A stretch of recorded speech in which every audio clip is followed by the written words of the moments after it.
چاینده دپاره بل یو پلار داسې په خپلو لوڼو باندې ظلم نه کوي. اعوذ بالله من الشیطان الرجیم، بسم الله الرحمن الرحیم. السلام علیکم ورحمۃ اللہ وبرکاتہ. عزتمندو کتونکو سلمان سلطانی ما ډیلی سواټ له طرف نه یو پیر بیا ستاسو سره په یو افسوسناک خبر کې حاضري ما کتونکو د سایډ له تاسو د دې ماشومې دا تصویر کتی شي چې دا ماشومه د 2 ورځو ده. ډیره د افسوس خبره ده کتونکو چې دا یو پلار ویشتي ده په تماچه باندې ویشتي ده.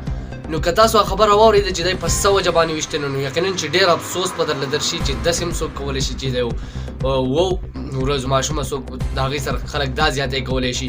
هغه خبره هغه جاهلت دا خبره بیا لاړه په کم وخت کې به چې د نبي علیه صلات وسلام د دور نه مخکې او د نبي علیه صلات وسلام په دور کې به چې کفارو چې کوم خپلې لوڼه به یې راواخیستې او ژوندی به یې ښخې کړې هغه د بربریت هغه جهالت بیا شروع شو. نو کتونکو دا یو پلار په دې وجه باندې ویشتي ده چې لکه دا جینۍ ده صرف د دې وجې نه دا ویشتي ده چې دا جینۍ ده نو دا په دې باندې ویشته چې دا لکه زما زوی ونه شو دا زما لور وشول نو د دغې وجې نه دا خپله لور ویشتي ده.